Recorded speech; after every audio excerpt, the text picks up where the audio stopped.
Thomas was sure that Diesel 10 could clear the track. "I hope I can get Diesel 10 to help us," puffed Thomas. Diesel 10 was very scary, but asking him to help was the only way to save the airport. Thomas needed to be very brave. "Excuse me," Thomas puffed nervously. Diesel 10 growled loudly. Excuse me," Thomas puffed again. "What do you want?" snapped Diesel 10. Thomas told Diesel 10 all about the blocked track.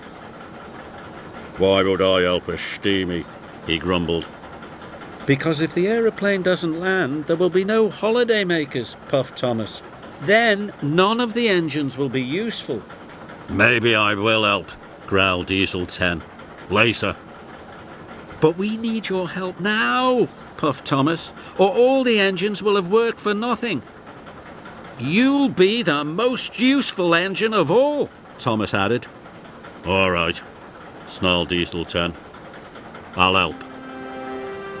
Thomas was glad he'd asked Diesel 10.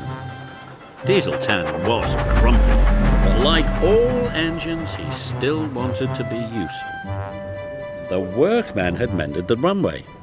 "We need George the steamroller quickly," the foreman cried. "The runway is still too bumpy." Thomas and Diesel 10 were puffing as fast as they could. "Where's that scaredy steamy?" grumbled Arry. "Puffed away after he messed things up," muttered Bert.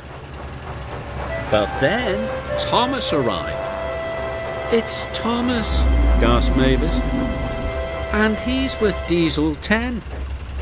Arry and Bert couldn't believe what they were seeing. "Not so scaredy after all," puffed Percy.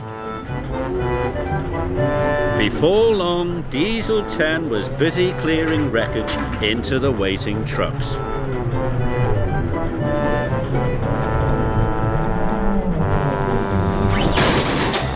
And Thomas shunted them away. "I never thought I'd see the day," said Bert. "Thomas and Diesel 10 working together will grind my gears," said Arry.